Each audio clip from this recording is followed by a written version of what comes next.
Titor, time travel, NWO WW3 Dulce, Area 51, secret space program, nuclear fallout, chaos.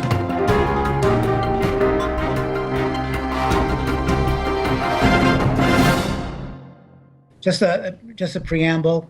We get this all the time that our John Titor sitting there in front of you in a nice landscape there. He is not the John Titor from 2000. Okay. And people have a hard time figuring that out, but there's a story behind that too, and John can tell you about that too. And Jason and I are here to support John, but it's John's story basically. Okay. Well, it's great to see you again too, Jason. I had a blast with you last time, so this is long overdue. I know we had a lot of fun. Awesome. So You're down in Miami, right? yeah. Me? Yeah. No, I'm in San Antonio, Texas. Oh, okay. Not my favorite place, but anyway. Forget Good where I was Mexican going to go on that one. Okay. And where are you at, Bob? Brantford, Ontario. Okay. Just outside of Toronto. And then, John, you are where? I live in a government compound near Palmdale Airport. A government compound. Wow. Like underground? Well, what happened was when I first got out of the Air Force, I was living with my wife, and I'd known her for a long time, and we just decided we'd get married and we start living together at this place in Valencia, a little two-story house in Stevenson Ranch. Mm-hmm. And then the government contacted us and said that there'd been some threats and there's people that would like to know what I know. And my wife, she was with the 177th Time Travel Division also. She made it to major and basically gave her resignation. She was a little burned out, I think. And so I told her when I was done that I would join her. But what this is, the compound, 2 chain link fences with concertina wire, 24-hour guards that are armed, and guard dogs. And today we had an event. Somebody decided they were going to drive onto the compound, and they never got on, but when they got out of their 1-ton truck, they were told to get back in and drive away, and they didn't. And so the guy, evidently, they thought he was armed, so they loosed the dog on him. And then the EMTs showed up, and the dogs, they either seem to go for the throat or your crotch. So it's kind of disgusting, you know, in that you've got a few seconds to think about where you're going to put your hands. Yeah. He lives. And then they call the sheriff simultaneously. They just push a button, and the sheriff rolls out, and the EMTs had him on a gurney, and they handcuffed him to the gurney, and they moved his truck and impounded it, and that was it. But what they did, they came in and told me we're on alert, and when we're on alert, I wear a gun. That's what this is. So. Okay. But it's not the first time. We had 2 people that tried to get over the fence. What state are you in?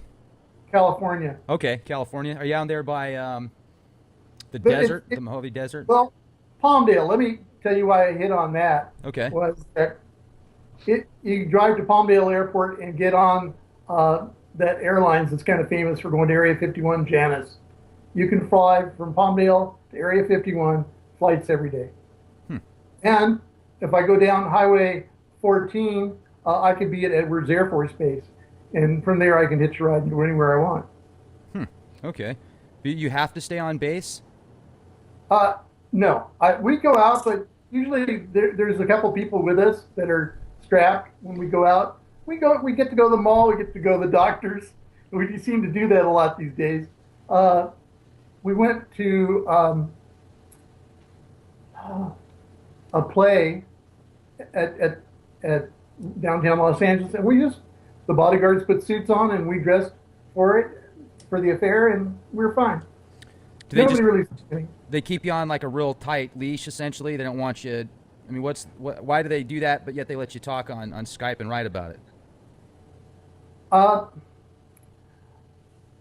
I was doing okay up till about the time that I got associated with Bob and Jason, and since that time, my handler, I have a handler, and he works for the federal government, but he won't tell you if it's NSA or CIA.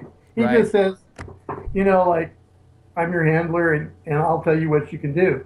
And so I said, can I leave whenever I want? He says, yeah, but your life expectancy or the fact that you'll probably be kidnapped.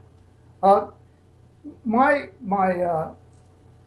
accreditation on the TR3B is out there. Most people don't know how to fly those things. Okay, and those are just cut. I mean, those are cutting edge. They've got the real sharp angles on them, and right. They were. I think one of those was featured in the new X Files update that came out.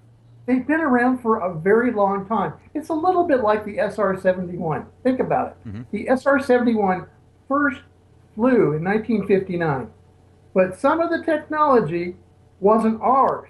Okay, forget about what the designers of the craft say. It wasn't all theirs. And the next thing that we find out is that this thing is like the highest flying jet and bomber we ever had. But they retired the SR-71 and they moved to the SR-91 Aurora. And these things fly faster than 5,000 miles an hour. And we never knew they existed except for Caltech. They used to fly over Caltech and Pasadena. And the guy came out one day, when these things fly over the surface, they create a seismic anomaly. They're really noisy too, aren't they? Yes. And if you're in Area 51, you hear them before you ever see them. Okay. Now, TR-3Bs are a little bit quieter, but they're a lot faster and they're intergalactic. You can, like they used to say with the space shuttle, they could fly it to Mars. But what they were really afraid of was that the crew, when they got there in a shuttle, would be crazy. The long space flight. But the TR-3B goes faster than the speed of light. What kind of engine is it using, or motor? The power plant is unique. It's not ours. It's not our design, but we can build it. And I fully describe the power plant in the book. It's in there, and it's very unique. But the TR-3B, like so many people know it exists. Jason and I both saw a video clip here the other day where Air Force One is landing in Seattle, and the two chase planes are TR-3Bs. We really thought here, just in the last couple of years, John Podesta, and I know John, we had chatted, and we thought they would make Disclosure and just finally say, the United States has a relationship with extraterrestrials, and we have signed agreements with them. At Area 51, we see gray aliens. And I have a personal friendship with one. Where are they from? Zeta Reticuli. Now, the reptilians also have a relationship with the U.S. government, but they won't tell you where they're from. They all view their personal security a little differently. Are they really as hostile as a lot of people portray them to be? Well, I would say no. And I know that they've used reptilians on Barack Obama's security detail, the White House security detail. And they have photographs of a reptilian. And the problem was he must have been not feeling well because he couldn't shapeshift all the way. And in light, in the right lighting, you could see what he was. I saw that actually, and it was, it's like, wow, that was quite compelling because it was high definition and all the big players were there, the politicians from around the world, and it looked like some reptilian dude in a suit, literally. I saw that, and I had to do several takes on it, and then they tried to spin it on the news when it came. They did a little clip on the news, and they made a joke about it, and I can, but that was really fascinating. So the Dulce base, that's one thing that I've actually been out to the Archuleta Mesa, and I had an opportunity to go about 3/4 of the way up the mesa because somebody that lives out there took me up, but I just didn't dare go any further because the vehicle that I was in didn't have a decent spare tire, and it was getting really rocky. You talk about Dulce in the book, and what can you tell our audience here at the Leak Project about it? That's fascinating. Are there really multiple levels like Phil Schneider talks about? It's in the book. We detail all the levels, and we talk about it, and that's where I really started my life and career. Dulce Base. And the interesting thing is that the U.S. government went through a period of time, and they were saying openly that 70% of high school graduates are not fit for military service. And so they were having a very large problem. They have the need for troops they can depend on worldwide, and they can't find them. And what has happened is that the federal government, with the aid of some black technology from the Greys, cloned human beings. Quite recently, the military command of Iran has come out and said that Barack Obama is a clone. And if you think about how many attempts there were on his life in his first term, it is more than possible that what we see now is a clone. I've seen actually images of him with, it looks like a scar on his head, like a pretty big one, and there's been a lot of speculation about that. Also, if you look at one of the ancient pharaohs of Egypt, it looks like a carbon copy of Obama, so maybe that's the same DNA lineage, I don't know, but that is fascinating. So the Dulce deal, though, like, was that war with Phil Schneider, or that Phil Schneider talked about, that went on, was that real or was that made up? You know, I've read his account, and he's not too far off. And the startling fact is, I am a clone. And I wasn't told I was a clone until I was probably at the height of my military career. And someone came into my quarters one day and said, I need to tell you something. And I said, what is it? You're a clone. And he basically told me, you were the best one we made. I never thought that I would be allowed to separate from the U.S. Air Force with that knowledge. So when you were growing up then, you never really thought about your parents or anything like that? I mean, did you grow up literally on the compound? What happened was they implanted memories. They have the ability to do that. They can wipe the slate clean. They can give you any memories and any level of intellect they want. What kind of memories did they implant in you? I had memories of a childhood and parents, but they weren't real. So you started to wake up, essentially. I mean, how old were you when they told you then that you were a clone? I was commander of the 177th Time Travel Division, and I had attained the rank of general. I was middle 40s, I think. But this was in the year 2036 too, right? Around that time. I was older than 40. They estimate my age to be somewhere around 70 now. So back 10, probably middle 50s. Rex, we tried to do this many times, but the problem is that John has lived in different timelines and in different time periods. And so he might spend 3 years in space, but 40 years go by on Earth.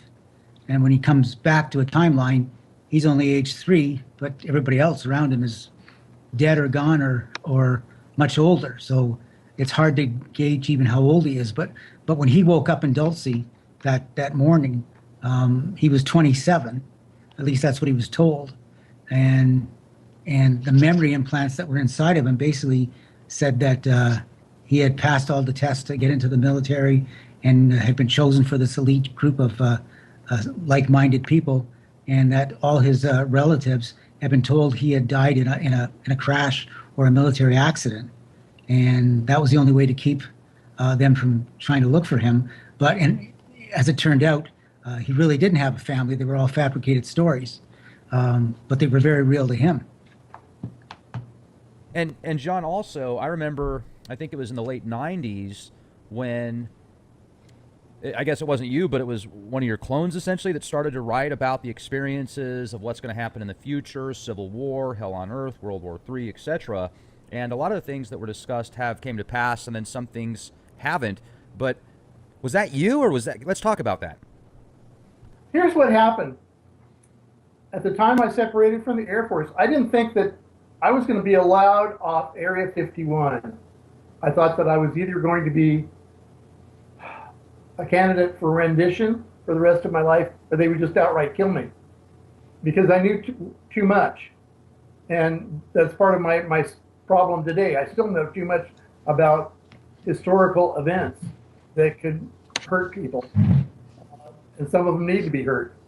But I think that some disinformation was planted about me. They figured out where I was and they planted some disinformation, and I think it was deliberate.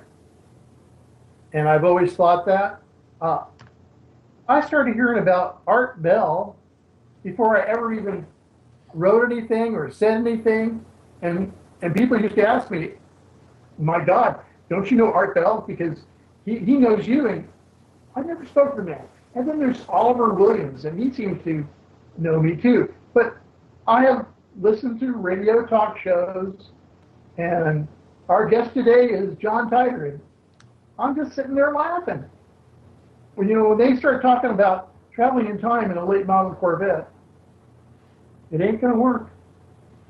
Well, that's what I wanted to ask you about also. The IBM 5100 computer that's supposed to be the trick, the secret to time travel. Is that true, or is that disinformation? Disinformation. It's only one way to time travel, and that's in a spaceship. Well, when I was at Area 51, I read a white paper by Dr. Michio Kaku. And I tried to talk to Dr. Kaku about this. And he wrote a white paper on a stationary time machine that used quantum physics. And the white paper was not easy to get through. It's a few pages, and I read it. And then they said, now we want you to come to orientation to see one. And sure enough, I was shown a stationary time machine that uses quantum physics. And it works. It requires a lot of power, and they have that there. And, Dr. Kalku, he is a brilliant scientist, but his paycheck comes from the U.S. government. So I would not expect him to ever come forward and say anything either way. Okay. He doesn't want to lose his funding. You know what I'm saying? Absolutely. Me, I don't care anymore. I'm too old. Do you think this might be their way of kind of letting soft disclosure out, giving you the opportunity to talk about this kind of stuff, and then people can speculate whether it's legit or disinformation, I guess? So it's kind of like giving truth out in plain sight, yet they have plausible deniability, essentially? Maybe. I just decided, and I talked to my wife about this, Marcia, and we both just decided we're going to start talking. The first thing that happened after I got qualified on a TR-3B was I had a crew, and our mission was to go in the future to 2050. And we went to 2050, and the environment in 2050, the Earth is warmer, the atmosphere is more screwed up than it already is. The krill in the ocean has started to die. When the krill die, it's a part of a food chain, and there's a whole list of things that swim in the ocean that are going to die off too. The problem with the oceans are they're dying. There is so much plastic in the oceans, it's ridiculous. The other day, Obama actually went to Midway Island, and there are dead birds on the beach. And if you open up the birds, there's all kinds of plastic inside the carcasses. And it's in the seals, in the fish. There's huge floating islands of plastic in the Pacific Ocean and in the Atlantic. What we found was that when the fisheries die off and third world countries that depend on fishing for food and a living, those countries move into civil disorder, domestic violence on a large scale. Some of these countries, it's tribal warfare continuously. They're fighting over food. Complicated by things like the Zika virus, Ebola virus. It's a living hell. And Al Gore tried to tell the American people with an inconvenient truth. And we didn't listen. And the sad thing is that in spite of all these naysayers, global warming is real. And when the poles finally get done melting and the seas rise as much as 50 to 60 feet, there will be parts of the United States that will be underwater, as well as Canada and the rest of the world. But that's just the tip of the iceberg. When we can't raise food, when we can't raise cattle, sheep, chickens, we can't feed our people, we're in a sorry state. How far out did you go as far as time travel? What was the furthest they put you into the future? 2050. And how long were you out there, John? We made several trips to 2050. We'd go and we would do surveys of the entire planet. Then we did samplings of the oceans, atmospheric samplings. We did samplings of the fish, seabirds. We looked at the populations. And one of the things that really is disappointing is that there is so much civil unrest and police departments become overwhelmed. They are not really able to enforce the laws. And the military only protects military bases. Is America still a powerful nation in 2050? No. There isn't really what you would call a very powerful country anywhere in the world. But let me digress a little bit. We looked at something else that was very critical. We found in 2050 that a lot of people were dying of radiation poisoning. And we weren't told where the radiation poisoning was coming from. But we went back and we used online research. We looked at available internet resources in 2050, and we discovered there'd been an all-out nuclear war. And basically, I talk about it in the book. There is a war. 2017, 2018, the likelihood of a war between the United States and Iran and Russia, very real. And Iran will strike first. And what will happen is Iran will fly passenger aircraft that have been converted to basically be nothing less than missile platforms to launch cruise missiles from, cruise-like missiles, because that's really a U.S. design, but it's proliferated throughout the world. The missiles will have MIRVs on them, multiple warheads on the tips. And these passenger planes will use the existing passenger travel lanes, and they'll fly behind and a little higher than normal passenger aircraft. And they will attack Israel, France, the UK, and the United States.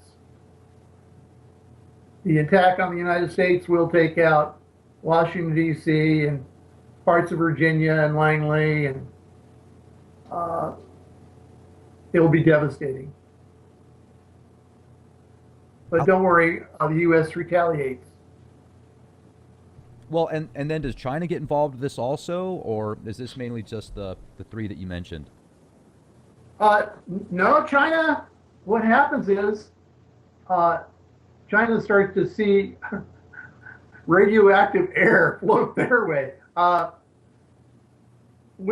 As soon as Israel is attacked, the Israelis have some 400. Lost you there. You said 400 and then you got disconnected. Is anybody there? Bueller? 400 nuclear warheads, and what they do is I think they let loose about 300, and that it just takes out the major cities and the military bases. Mostly Republican guards are toast, and they take out Tehran. The Ayatollah, he escapes some of it because they put him in a bomb shelter. They've got one. They know they can be hit by missiles. And Hassan Rouhani, I think, survives too. But in the aftermath, all this, they're all dirty warheads going off. And the naval engagements are going on all over the war. You know, submarines against submarines, destroyers against destroyers, battleship against battleship, and then all the aircraft carriers. So there's, you know, like a lot of naval losses between Russia, the United States, UK, France, Israel. Iran doesn't have that big a navy, but the Russians, and the Russians bombers and fighter aircraft, their submarine fleet, I think they have about 400 nuclear submarines. They're all shooting at each other, and the radiation in the air is getting worse dynamically. And the Chinese, they try to go almost immediately for a ceasefire. And Putin says no. So what happens is there's some people that actually hunt down Vlad and kill him. And I don't know if Medvedev is in on it, but I would suspect, because Medvedev is the successor. And then finally, the last shot's fired, and everybody's sorry it happened. But the radiation poisoning has already been unleashed on the world. And global warming takes a pause, because what we have going on in the atmosphere is a nuclear winter. And we have about a solid year where the cloud cover is so bad and the radiation is so bad, you can't grow food. And when you can't grow food, what happens? You start to live off stored foodstuffs. When they're exhausted, starvation. It's not a pretty picture. In some places in Africa, cannibalism. Other parts of South America also. Southeast Asia, and then the diseases are running rampant. Well, World Health Organization is only a name. There's nothing. The UN, only a name. Everybody's trying to take care of what they have on the home front, and they just can't do it. And the people are dying. So, in the midst of everything, I come up with a plan to prevent World War III. And I detail it, I think, pretty well in the book and explain what we did. And the mission was sanctioned by what was left of the Joint Chiefs, and we went and did it. And we changed the timeline. We prevented it, or we staved it off. It doesn't mean that it still won't happen, because it happened before, very likely. But I'm hoping that people will read this book and they'll read about what happened, and maybe they'll blink, maybe. But they need to blink about the environment, and we just can't go on like we've been, but pretty much we're past the point of no return.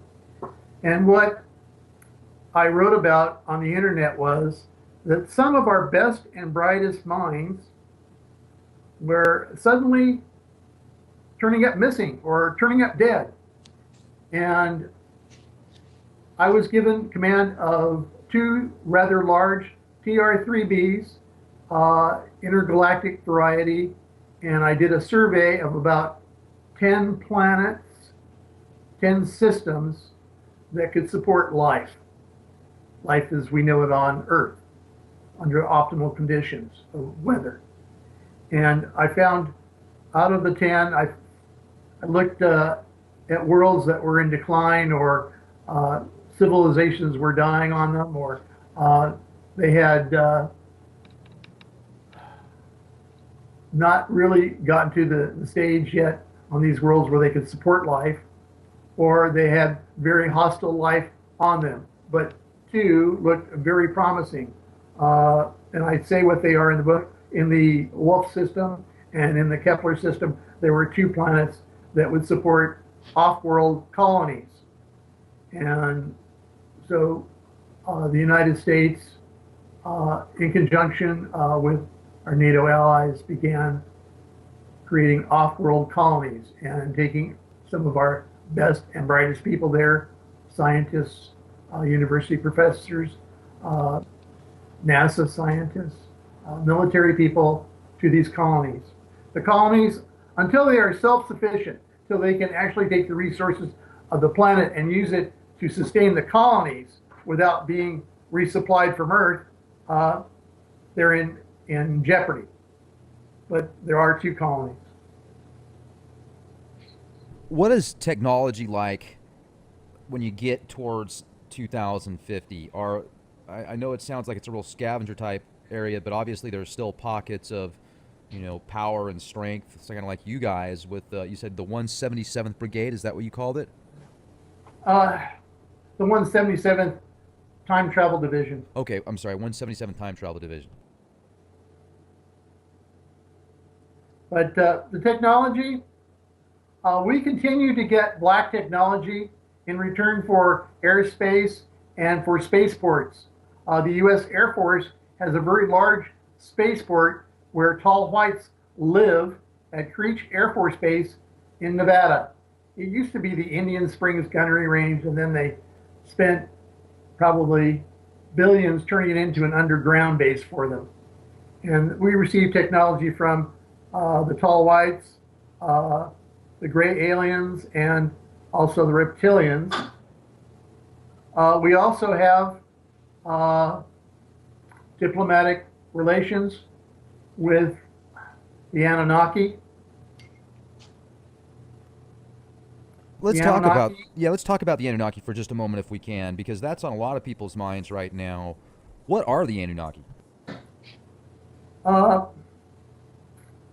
a humanoid race, a warrior race, and I think they've roamed this galaxy looking for worlds that they could plunder and control, literally. They looked for gold.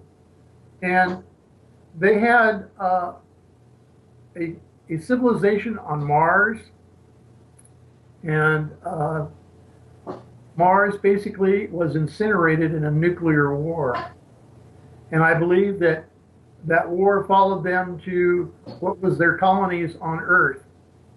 And that nuclear bombs were set off on Earth, and possibly Mohenjo-Daro, and in Libya, I know there are background radioactive signals in both places and documentation in both places of detonations. So I believe that the Anunnaki ran afoul of someone, and I will tell you who it was. Basically, that hunted them down and dispersed them. But they managed to survive on Nibiru, which is the 10th planet in this solar system if you call Pluto a full-blown planet. Otherwise, it's the 9th planet.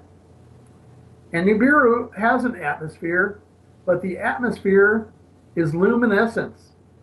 And the reason it is because the Anunnaki did geoengineering on their atmosphere to create a luminescent atmosphere that gives off artificial light. And their capital city of Dillman on a spacecraft there, and basically connected to what is like their royal family. And these people are very old. They're 7.5 to 8 feet and better in height. And amazingly, they look like the Pharaoh Akhenaten. He was an extraterrestrial. So was Nefertiti. But they had a nemesis, and he hunted him down. And he literally had forces and technology to destroy the Anunnaki. And his name, and it's recorded in some ancient texts, and I'll tell you the name, Yahweh. And that is also the name that they use to refer to God. Have you heard of Enki and Enlil? Yes, they're Anunnaki. Okay. And they prayed to a god. The Anunnaki never thought of themselves as gods, but they prayed to their god. But Yahweh, he's the one that took them down. So Yahweh, there's so much speculation about, is Yahweh the God of all? What is Yahweh? Well, Jason and I are going to produce a book, and then the next book we are going to produce, and maybe even Bob can lend a hand with it. It's called Conversations with Yahweh. Oh, you got to give us a teaser. The teaser is that there is a transmission received by SETI, and it's a binary transmission, and they keep trying to break down the signal, and so they fail. And so they get the Russians to help them, and they break down a message. And basically, Yahweh asks for a meeting. And I was aware of the decoded message, and I was briefed on it, and the Joint Chiefs gave me the task of getting to the origin of the signal. And the signal came from Cygnus. And a lot of old... What did you call it again? I'm sorry to interrupt. What did you call that name? Cygnus, Cygnus. And so I chased the signal there. Well, And I mean, I was just going to say took- real quick. Oh, sorry to interrupt. I was just going to say real quick. For a being to have that much power and control, and to be able to go after not only the Anunnaki, but take out tens of thousands of people here on Earth, because it's even talked about in the Bible. I mean, Yahweh does specifically say that he's a vengeful, jealous God, and he tells his people to go slaughter men, women, and children because of their bloodlines and their lineage. It's in the Old Testament. I don't take everything in the Bible at face value. I don't either. And I will tell you that in the forthcoming book, Conversations with Yahweh, we're going to talk about those things, and it'll be illuminating for everyone. Like the question is asked, is he the God that the Muslims pray to? Is he the God of the Christians? Is he the one God? And the answer, we get an answer.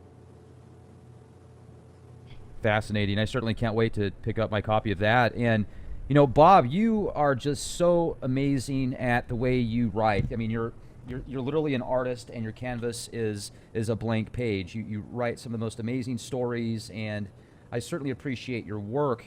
And I would really like to, maybe discuss for a moment some ways that our audience that has an opportunity to listen to this podcast can send good energy your way. and if you maybe want to share kind of what you're going through right now, because your voice does sound a little bit different. We talked about that before the presentation. Sure. About a month ago, everything was fine. Was looking forward to the launch of Disclosed, and looking forward to doing other books with Jason and John. And then all of a sudden, I got diagnosed with pancreatic cancer and liver cancer, and my sort of life just immediately went downhill.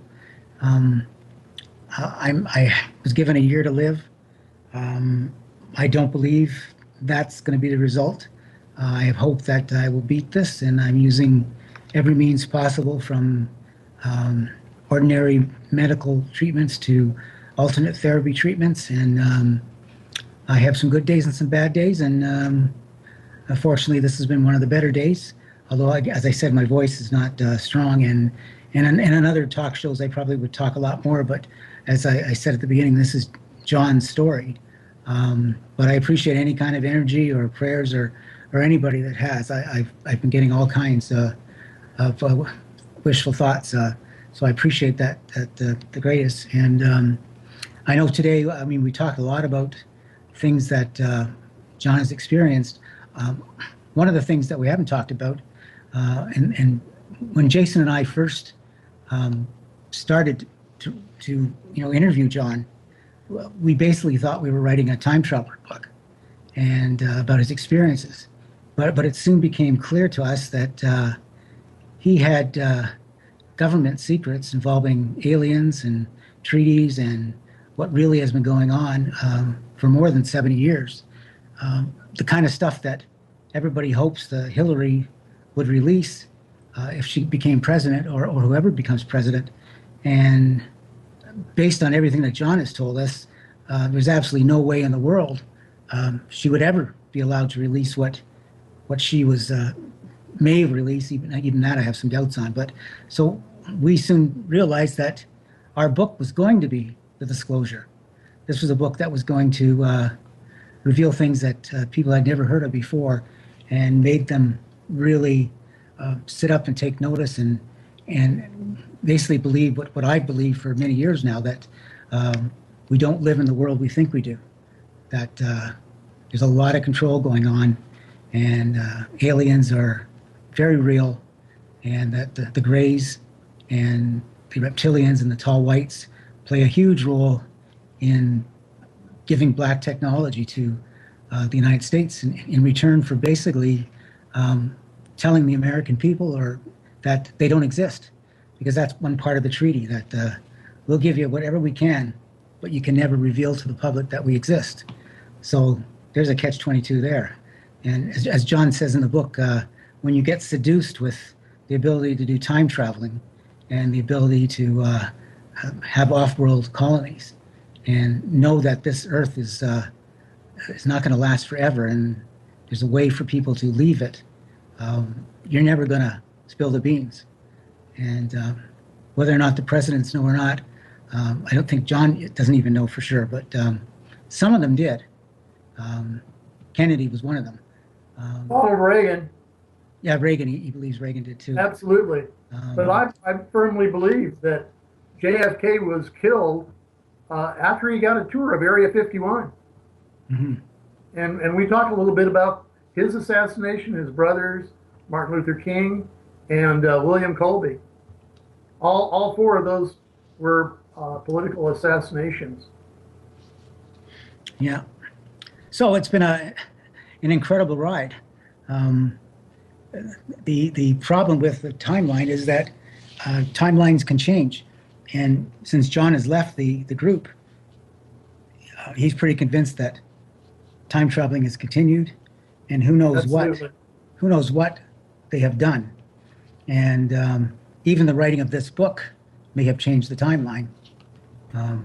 This may So sound we'll kind have to see. Bob, this may sound kind of far out there a little bit, but is there a way that with the connections that you have with John, maybe in the future there is a very easy cure for what you're going through, where they can just put you through some easy type of therapy, you're fixed, then bring you back? I mean, is that a possibility? Well, as I understand it, in the one future where the nuclear war happens, there isn't much medical treatment available. Hospitals no longer really can handle anything, so it's just not there. And I think he also explained to me that aliens can fix aliens, but they really can't fix humans. Different kind of technology. Although I've kidded with him, get the army to make a clone of me and just put my brain back in a new body, just like me, and we'll continue. So, You know, that is not out of the realm of possibility, whether they would do it or not. I think Yeah. they could do that. Could they clone you? Yes. Could they move your memories to a clone? Yes. Would they do it? Would they openly say, yeah, we'll do it for you? Think about what kind of uproar that would cause worldwide. but who would tell them? Exactly. Anybody that has cancer would be knocking on their door. Yeah, but I wouldn't tell them. You know? I'd say I just all the treatment helped me. Yeah.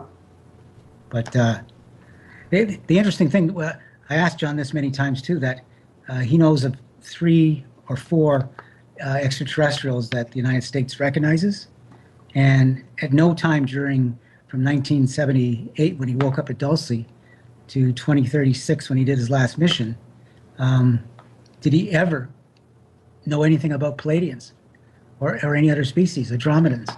Yet there are so many people out there that claim they have been part of that race or know that race, and it's hard to understand what to make of that, because they certainly aren't part of the United States elite group. The great aliens told me that they were aware of some 80 or more species, but the only ones I've ever seen, Anunnaki, tall whites, reptilians, and grays. And they're the only ones the United States has agreements with. That is correct. So what are the other ones doing if they do exist? Doesn't mean they don't exist, but I haven't seen them. And I would think that I would have seen them at Dulce or Area 51.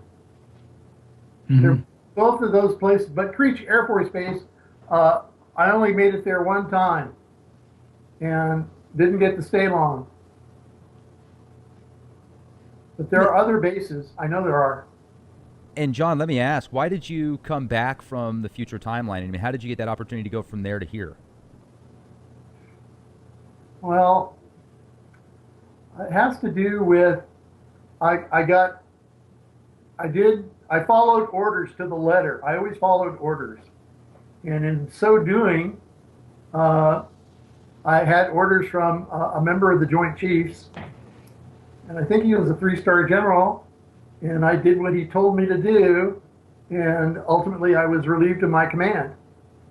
And I'm sitting there at Area 51, and I'm packing up my bags trying to figure out if I'm just going to retire or what I'm going to do. I didn't know what they were going to do to me. And they said, well, we have a mission for you, and you're to go to Monterey, California to language school and learn Chinese and Mandarin and Cantonese. And just as soon as I could get to the point where I could speak it, do conversational, I couldn't read it. I mean, I could recognize some characters, but you know, that would be about it. But I could speak it and get by. And I was called back from Monterey, and I loved it there. But I was called back, and then I was given another mission to go to Nibiru. And I flew a TR-3B to Nibiru and met with the royal family. After that, I returned to Area 51, and I was asked, do you think in a straight up fight with the Anunnaki you could prevail? And I said that their technology would overwhelm us and that we would have no chance. But if I could catch them on the ground, there wasn't a way to beat them. And I was confident that I could do it. And they said, you'll get your chance. And so I got my chance in the book, and I actually go pit a very large army against probably what was 1,000 or so Anunnaki in a ground fight, and I managed to prevail. And when I returned from that mission, I wanted to retire, and I did.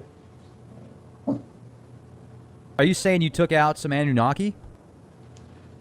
Yeah, it's not my most popular thing to say, but I did it. And was it the royal family line that you're referring to? I met with them, and one of the people there would actually lead an invasion force to Earth. This was in ancient China, though. Yeah. They went back, they were going back in time to ancient China to get a foothold on this planet. They were going to just erase the blackboard, everything that happened, and they were going to overthrow the first emperor of China. And I picked a battlefield there, and I prevailed. But you really have to read it in the book to understand everything that went happen. But there is a way to defeat an army that's very technologically advanced, that have beam weapons or plasma weapons, whatever. You can defeat them, but only momentarily. You get a window of opportunity. What did you do, like an EMP bomb on them or something? You guessed it. An EMP, electronic magnetic pulse. I set one off as they were landing their forces. They had some spacecraft in orbit, in stationary orbit, and they were taken out for me by some extraterrestrial allies. And I had gained control of what was probably 10 to 15,000 of Chinese regular army. Now, so you were there. This was happening in China. They were landing their craft. They were in orbit. What do they look like? I mean, walk us through it if you could. Give us paint the picture as best as you can for us and put us there, please. The one thing that I noticed about the Anunnaki, they're gene splicers. And in ancient Egypt, we had these people that had animal heads, Anubis and Horus. And Horus was a winged entity. Those wings worked.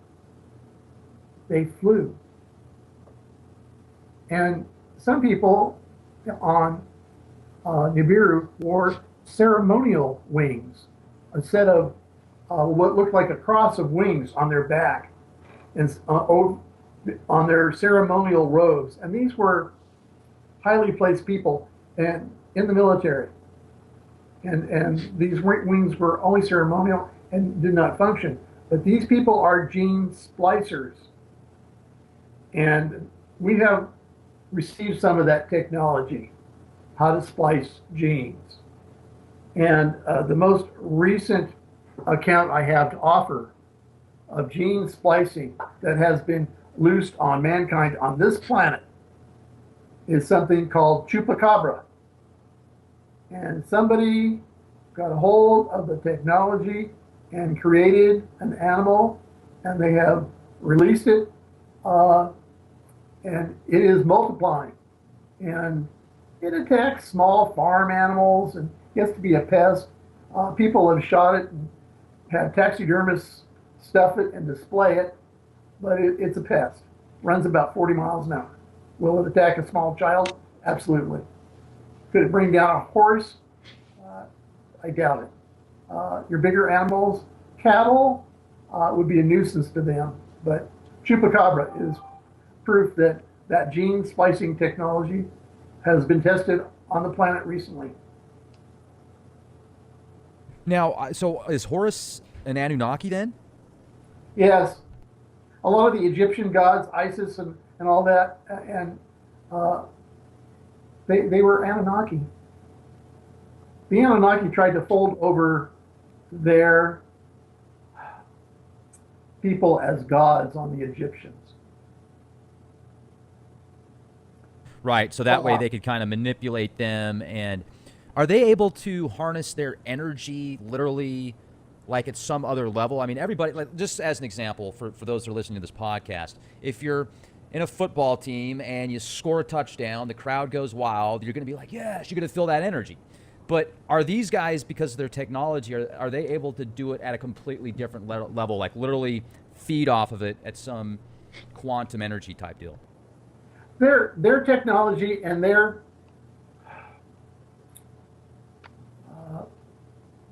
whole sciences are similar to ours, and they have imparted some of their knowledge to us. Geoengineering and chemtrails, that is some of the engineering that we've received from them. I think. What's the main purpose of the chemtrails, John? They're trying to heal the atmosphere, and they're doing a piss poor job of it. They are also experimenting with ways to control hurricanes, and they're not doing a very good job of that either. What we're encountering is weather that is more severe, and the reason it's more severe, it's all part of global warming, what we're doing to the planet. It's just like they're having earthquakes in the Midwest, and it's a direct result of fracking. And fracking is so bad. You know, like they're chasing oil and superheating water to steam and trying to drive it to the surface. They should just abandon fracking. It's terrible. It pollutes the water in the ground. Long term, it should be a criminal act to do it. Yeah, I mean, I certainly don't appreciate a lot of the things that are going on with the planet right now. I went out to Wink, Texas several months ago, and there's these two enormous sinkholes out close to Wink, Texas that are literally getting bigger by the day. And that entire area, if you're driving a car or walking, even if you get into the township, the smell is just putrid, and it sets you back. You can really pick up on it. So hopefully there's, if you're really able to change these timelines and stuff, I hope that maybe if we can divert serious catastrophes and doom, maybe we can create a renaissance of sorts and look for technologies and abilities to clean the earth and cleanse the earth, heal it, not destroy it more. I originally sent Marcia back to an earlier time in Earth's timeline to be an environmentalist lobbyist, and she spread millions of dollars around through various environmental groups and tried to assist Al Gore in getting his message out. And what we found was that it was Congress and the paid lobbyists of the oil and gas lobby that worked very hard against us. And ultimately, I'm going to lay the environmental demise of this country at the feet of congressmen who were paid by lobbyists to look the other way and to vote their protocol. We are the victims of a society that is about greed and very little else. They don't care about the future. They care about their little box in that moment, and it's certainly unfortunate. Now, also, when you were on you went to Nibiru also. You met them here, the Anunnaki here in China, but you said you did go to Nibiru as well, correct? Yes. Can you describe what it's like out there? I mean, are there roads? Are there buildings? Yeah. What's the architecture like? They have roads, they have libraries, they have museums, they have factories, they have apartment dwellings, and they have more stately homes that I would say are more like Spanish hacienda style. I would say that their atmosphere is luminescent. In other words, light bounces off the atmosphere and is magnified. So it's like riding in a car. You put glasses or sunglasses on to avoid the glare. So when you go out in an uncovered area or outside a building, you would put glasses on because of the glare from the atmosphere. But it's the glare. It's not about heat. It's about the glare from the atmosphere. And they actually do use gold, and they turn it into a powder, and they put something else with it, and it's in their atmosphere. Okay. And then what's the economic structure like out there? The communities, essentially. I mean, what's it like for somebody that lives on planet Nibiru? Are there different classes and creeds? I mean, is there racism, prejudice? Classes, there's different species. I mean, I saw extraterrestrials there at the spaceport where I landed, and I saw reptilians there trading with the Anunnaki. I saw tall whites there, and then I saw some other spacecraft that I had never seen before, but I didn't see who the occupants were. I basically was escorted from my ship to our diplomatic offices, and then on to this royal family's home and given an audience. But the city is called Dilmun, D-I-L-M-U-N. That's how they pronounce it, Dilmun. They don't have homeless people. They have hospitals. They have people that work at all classes. But what I was told there when I was getting the tour of Dilmun is that anybody who is capable of working and wants to work works. No one is denied what they feel is a very important right to work. Everybody has a job. Now, if you're disabled, that's one thing. If you're retired, that's another thing. But they basically what they told me was that after they turn a certain age, they actually give them a battery of tests, and by these tests, they're able to determine how to place them in a career path. And I would say that probably an overwhelming number of their people choose the military. And as I've said previously, they are a warrior race. They look for worlds to colonize, conquer, and plunder, subjugate. And they've done that on Earth in the past. Some people think they still have a lot of control over the Earth. Do they? I will tell you that Bob and Jason and I have seen modern day pictures of Anunnaki. I've seen them. And other people have too. The aliens, they make a big thing out of not being, they keep a low profile. And at the same time, you need to understand that one of the things that we have, and we receive this black technology cloaking of an individual can absolutely be cloaked. And we use the technology in the Iraqi war, and I actually showed the video clip of a member of the U.S. military using a cloaking suit, and he was invisible except there was a dust storm that day. And Al Jazeera videographer caught him and put him on video. But it's not a big thing. The technology's come a long way.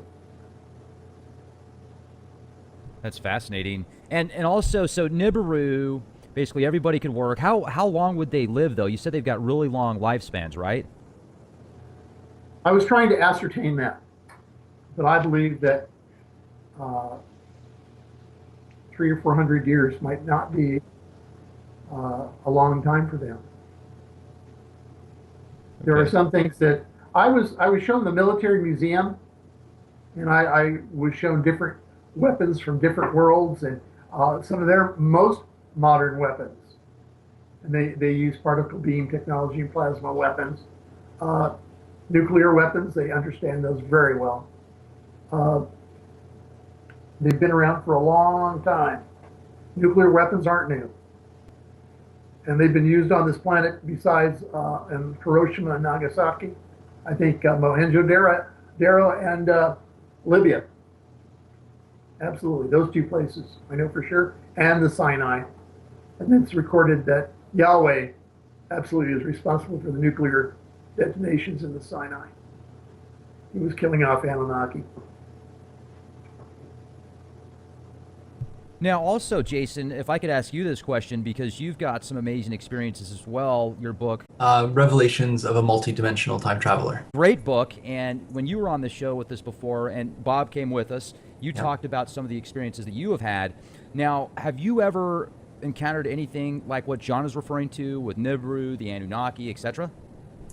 No, not in that aspect. But when I first met John and we had our first initial telephone conversation, he was talking about different timelines and what the environment would be like and what it felt like. And I have been to the exact same time periods in my journeys that he was talking about, and he was dead on. And also when he was talking about it, you can tell he was reliving these memories of being there. And it just confirmed a lot of questions that I had initially. So I know that the first book, Forbidden Knowledge, was very much a book about consciousness and outer body experiences and I would say remote viewing and astral traveling, different timelines. Whereas John is, he's physically done this. So it's a very, very good polarity from the Forbidden Knowledge book, which is it's a very philosophical and spiritual work, where John is very physical and gives a lot of information of real facts in this world. So you have very two polar opposite stories that are basically telling you the same storyline. So I found that to be absolutely fascinating to work with John with this book. Because I remember also, Jason, you talked once about how you were in this environment that was just completely barren and devastated. It was destroyed. Yeah, I was taken to a future timeline that literally looked like the aftermath of a nuclear war, and they even showed me the bombs being detonated, and the Earth was just basically a cinder. And people that were in the bunkers, that didn't help them at all. They were suffering greatly down there. And so when John was describing World War III, that brought back a lot of memories of what I was shown and confirmed a lot of things. But you remember in the program I said these are all potential futures, and my hope is that by knowing these future timelines, we have the ability to shift and change them.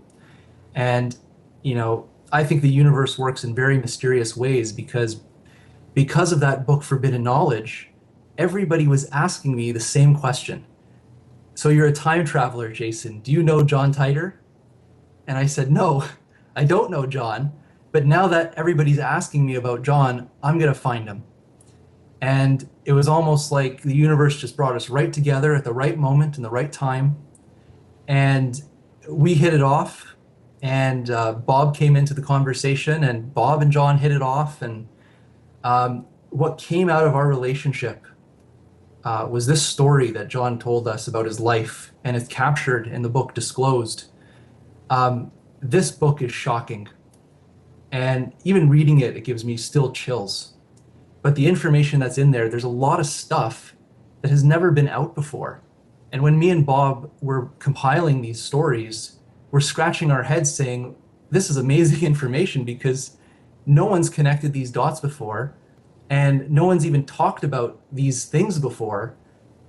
So John actually added a lot of information that wasn't available before. So the book, it's a real timepiece, and I hope that John is right, that this book will cause some major changes in the timeline because of what is actually in these pages. Yeah, that's great. And also in the book, I was wondering if you could talk to us about the Assassination Bureau. This is, I think John is very bitter about this chapter of his life, because that mission that John had with the assassinations kind of led him in the path where he is right now. And I'm pretty sure John will share that story and you will all be fascinated. What happened was I was given the mission of investigating those 4 assassinations, and we sent people back in time and observed. And most of the time, a time traveler's mission is to not disturb the timeline. Sometimes he's there to preserve the timeline, but observation and report is what it's about. And in the Kennedy assassination, we had someone on the grassy knoll, we had someone down the street, we had someone across the street, and there was a triangulation of fire. And there wasn't any shooter in the Texas School Book Depository. Unique thing about the Kennedy assassination, there were actually 2 assassins, and they only caught one, Sirhan. There was another one that got away. And we actually followed the one that got away and followed him to his handlers. And they were people that worked for the government as contractors. And we documented everything. The time travel agents that I used, I wouldn't even let them put their names down on the reports they gave me. And the same thing with Martin Luther King. We tracked back the perpetrators, and we saw who their handlers were, and we documented that, and we photographed everything too on all 4 of these cases. And then uniquely, William Colby, who was director of the CIA, and then he resigns, and he's accused, after he resigned, by Walter Cronkite of being a mole for the Russians. And sometime after this, what happens is that he's found dead floating in a tributary of the Potomac. And William Colby was a very strong swimmer. I think that athletically, he was a very strong swimmer. So for him to be found drowned under these circumstances, at the time, I was just wondering how many people were standing on top of them. And sure enough, I sent agents to observe the assassination, and these people had telephoto lenses and cameras and everything. And we watched a friend come to his house, knock on the door, and go inside. And then later he was followed up by 3 other men, and then all 4 men basically removed Colby from the house, and he was drowned. You can't swim very well when they're holding your arms and legs, holding you upside down in the water. So. Yeah, I would assume so. Geez, that's crazy. Now, and also... So go ahead. All of the reports, I sent them up to the general that had given me the task to begin with, and then 2 weeks later, he died in a helicopter accident. That's interesting. And then shortly after that, I had 2 very tall gentlemen. They were probably both 7 foot tall or better. One was a brigadier general I'd never heard of before, and a full bird colonel. And they came down to Area 51 and gave me an Article 32 investigation and wanted to know if I had any copies of those reports or copies of the photographs. And everything had been digitized and transmitted, encrypted to the Joint Chief. And I did hold back a thumb drive. Is that kind of like your protection, I guess?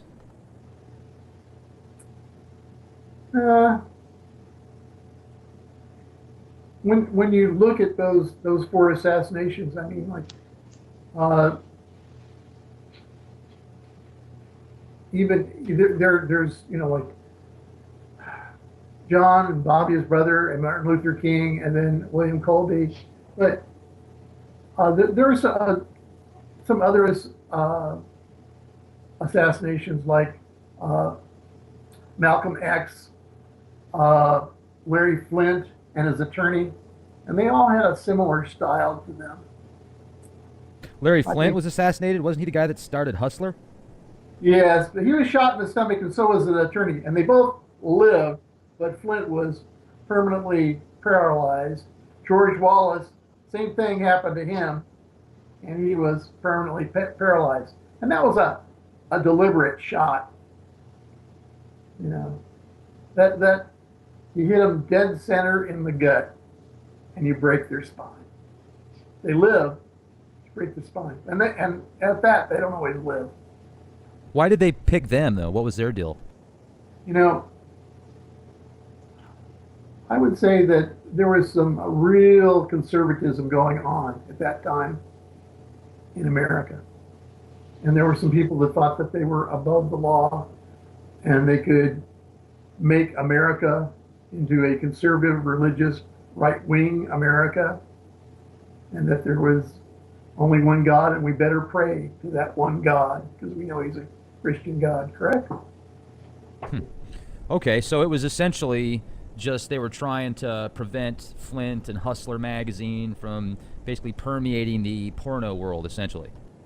Yeah, absolutely, and Malcolm X too. He you know, the Nation of Islam and the Muslim community, what he was trying to do for his people.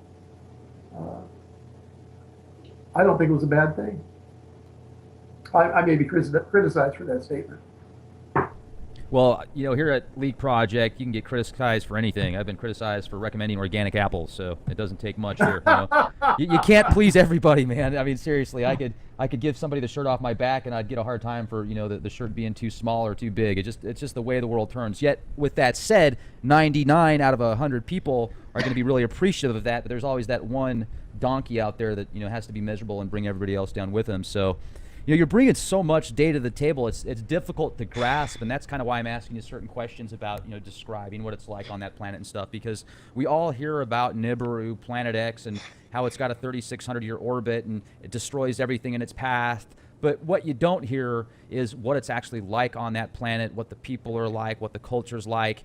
And, you know, I've heard so many things that I have a tough time knowing what's true and what isn't. And certainly the kind of things you do, you probably have to question yourself sometimes going, wow, did I actually do that? I mean, just to be in that lifestyle, you've probably got to constantly check yourself to make sure, you know, pinch yourself to make sure you're awake. There are some things that have happened to me that have left me with PTSD to a degree. I would say being in a pitched battle with the Anunnaki, and even though that you've taken their advanced weaponry out of the equation, I still sustained some very bad injuries. And the fighting was absolutely fierce. And I was criticized later, even at that. I was told to capture one spacecraft, and I did. I was told to kill them all, and I did. And what I told soldiers, you know, like I said, you have to fight them, you know, like because they're so tall and so strong, and some of them will be flying at you with weapons. You will have to fight them as a group of 4 or 5 and take them down with primitive weapons and then cut their heads off. I could just imagine. So you said these guys are about 8 feet tall, right? Yes. So 8 feet tall, and they could probably bench press 400, 500 pounds. So, I mean, I would just think that it would be virtually impossible to take them on hand-for-hand combat, even if you're a mixed martial arts master. Well, what I had equipped the Chinese army with were chromium-plated swords and repeating crossbows. And we actually put pictures of both in the book. And this was a new technology for them. But the Emperor of Qin went on to conquer all his enemies because he had repeating crossbows and chromium-plated swords. And the other thing, they still used halberds. And you could do a lot with a taller person using a halberd. And so you could inflict wounds on their legs and get them down. Once you've got them down, swarm them. And they were vastly outnumbered. And they were relying on technology that as soon as I set off that EMP, it wasn't going to work for them. And it was just a window of opportunity because you can get it. They have the technology to get around EMP, but it takes a little bit of thinking what just happened. They thought it was an explosion, but it wasn't. And as soon as I set it off, I had told my military commanders to attack. How many of them were there? I think there was probably between 800 and 1,000 an initial landing force, and some of them actually had, like in many drawings on in antiquity, bas reliefs, we have a Anunnaki flying in what looks like wings attached to a circle, and then the Anunnaki is standing in it and he's flying.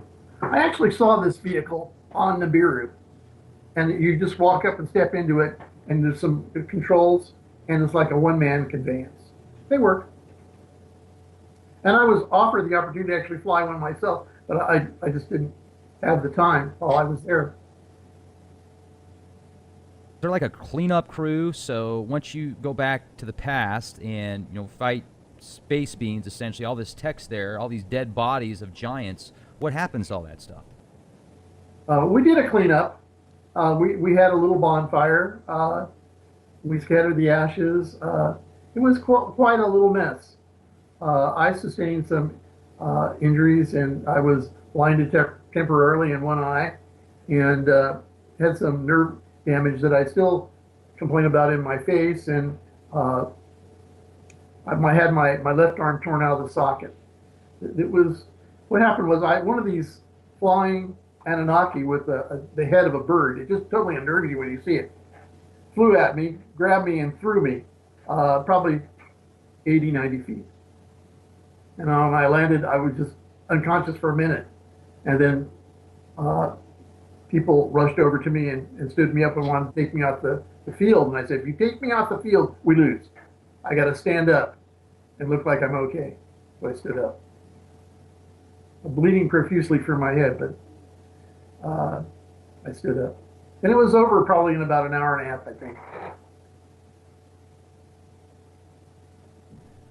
Now, when stuff like that happens and everything's taken care of essentially, then you just fly back home in your TR-3B?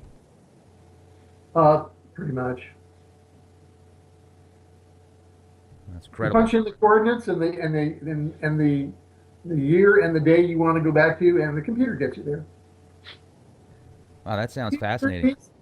They have one thing very much in common with the B-52 bomber. They're designed to be upgradable, and it'll be an airframe that'll fly for a long time because the modular design of their controls and everything is just easy to upgrade. Okay. That's what I love about them. And I guess one of the last things that maybe we could discuss tonight, and if there's something that I haven't brought up that I should, please let me know about. You discuss in the book, one of the last chapters, things they don't want you to know, things we are not supposed to know. Share a couple of those with us, if you would, John. I just think that the treaties that we have with extraterrestrials, they don't want it known. They've been around. I think that Eisenhower was a signer of these treaties. I think that extraterrestrials are among us. I think that they control the government. I think there's a shadow government to a degree. In World War III, the extraterrestrials fight with NATO against our adversaries, and they deliver some horrific blows for us and for them, because they have what amounts to colonies on the planet Earth. The reptilians, the gray aliens, the tall whites, the Anunnaki, they're all here. They've infiltrated the government. They've seduced the government, giving us black technology. Do we have the ability to beam down and beam up? Absolutely. Yeah, we have the technology. Absolutely. Well, I got to tell you, I mean, this is just a real pleasure to speak with all of you, and I would strongly recommend for those that have a chance to listen to this podcast here, The Week Project, pick up your copy. It just came out this month, Disclosed, Chronicles of John Titor II. Be prepared to have your mind blown. That's so awesome. I was actually going to say that at the beginning of the podcast, and I didn't even read that on the back of your book. Synchronicities. That's awesome.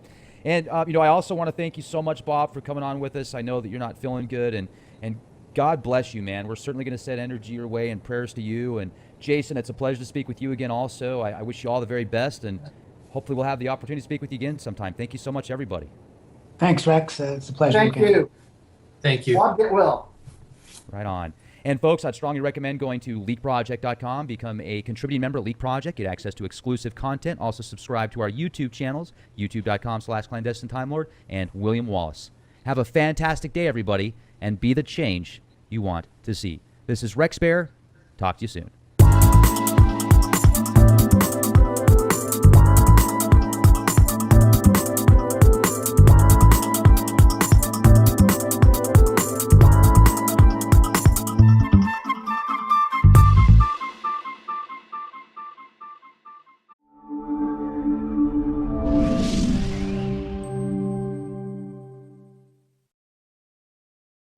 Latest, Nibiru, John Titor, Time Travel, NWO WW3 Dulce, Area 51, Secret Space Program, Nuclear Fallout, Chaos.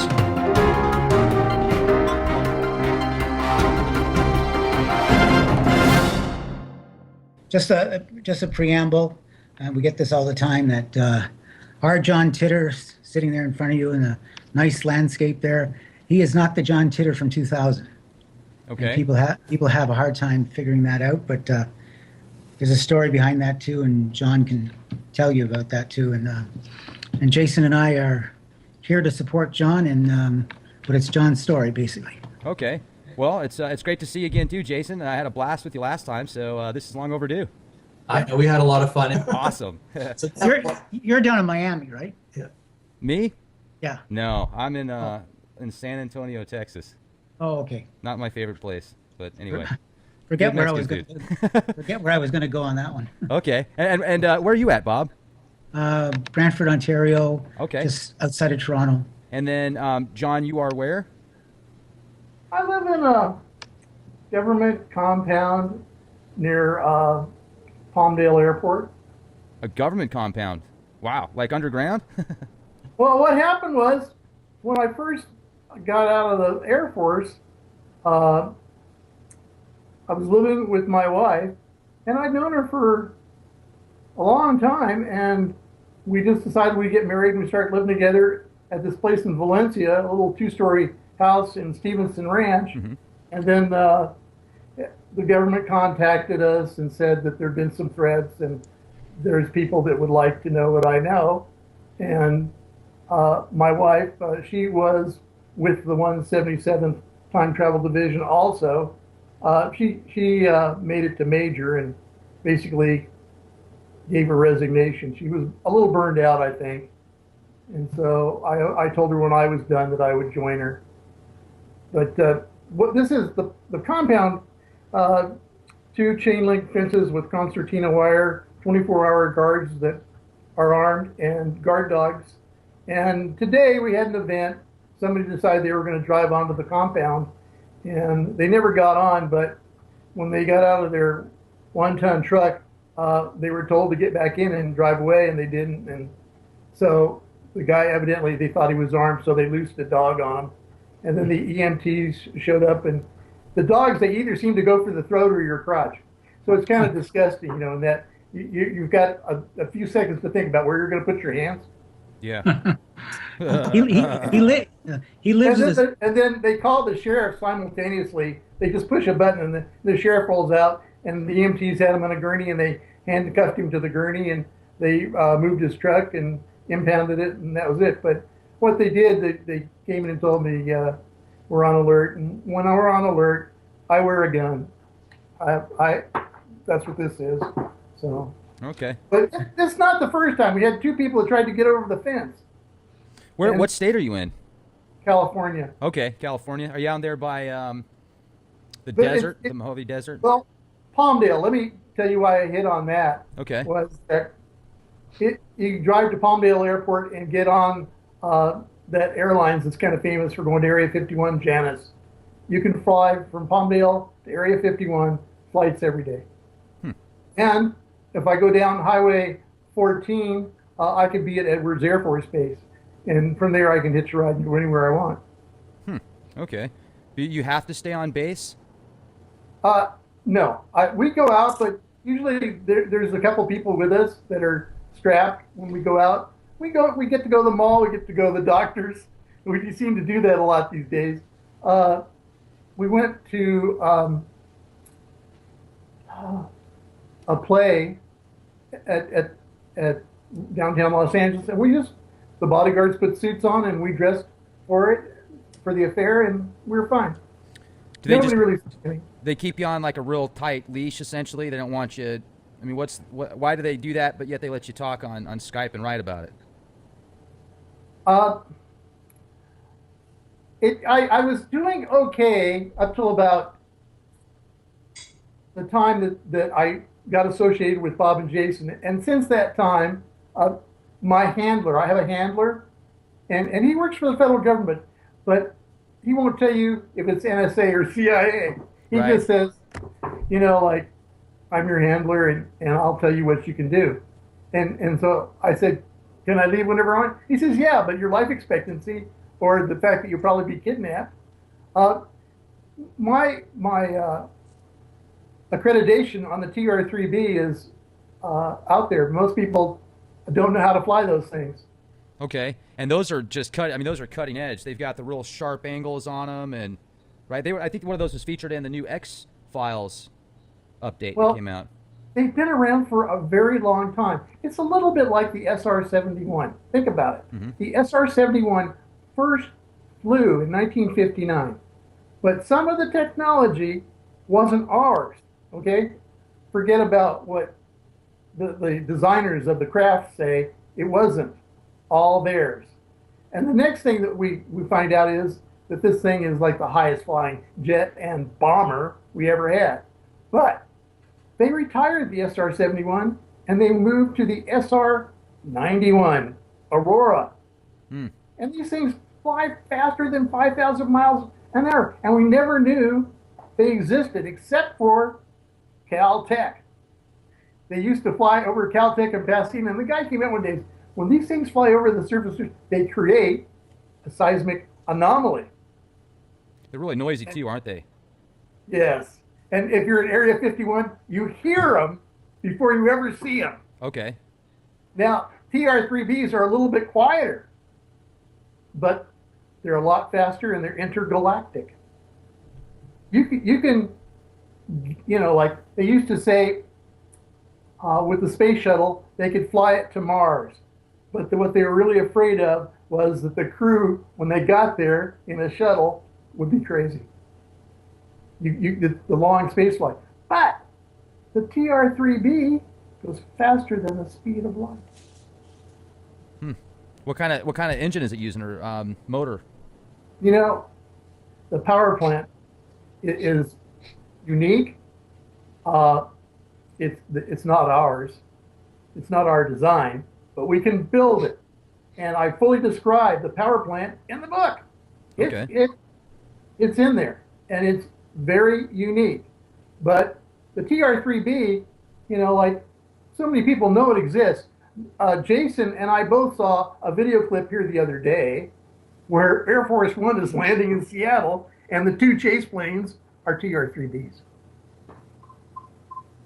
We really thought here, just in the last couple of years, John Podesta, and I know John, we had chatted, and we thought they would make Disclosure and just finally say, the United States has a relationship with extraterrestrials, and we have signed agreements with them. At Area 51, we see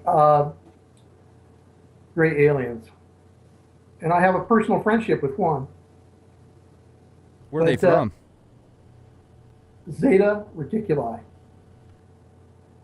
Now, the reptilians also have a relationship with the U.S. government, but they won't tell you where they're from. They all view their personal security a little differently.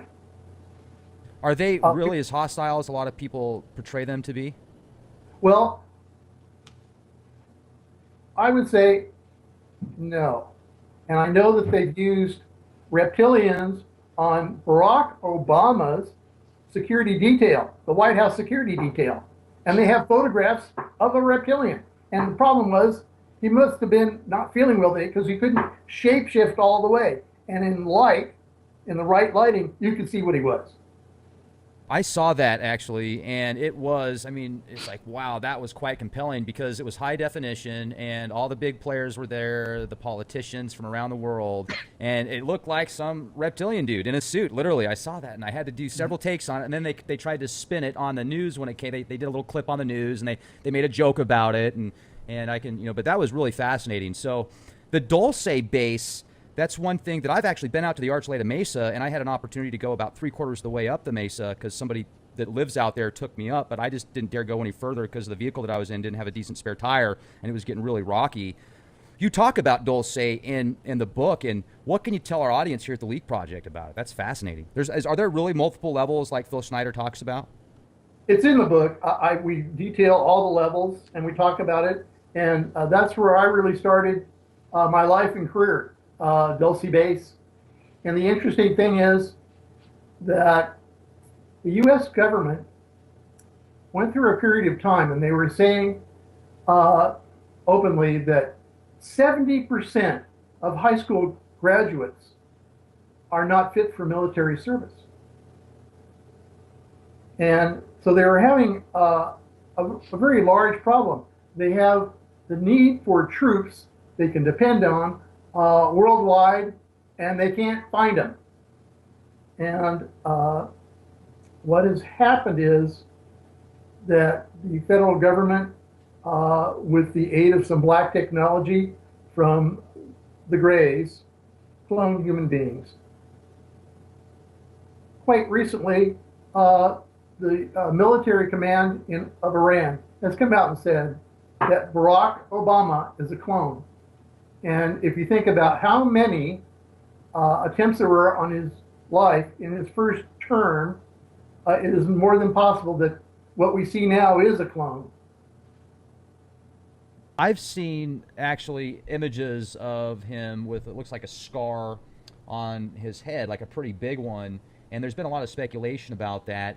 Also, if you look at one of the ancient pharaohs of Egypt, it looks like a carbon copy of Obama, so maybe that's the same DNA lineage, I don't know, but that is fascinating. So the Dulce deal, though, like, was that war with Phil Schneider, or that Phil Schneider talked about that went on, was that real or was that made up? You know, I've read his account, and he's not too far off. And the startling fact is, I am a clone. And I wasn't told I was a clone until I was probably at the height of my military career. And someone came into my quarters one day and said, I need to tell you something. And I said, what is it? You're a clone. And he basically told me, you were the best one we made. I never thought that I would be allowed to separate from the U.S. Air Force with that knowledge. So when you were growing up then, you never really thought about your parents or anything like that? I mean, did you grow up literally on the compound? What happened was they implanted memories. They have the ability to do that. They can wipe the slate clean. They can give you any memories and any level of intellect they want.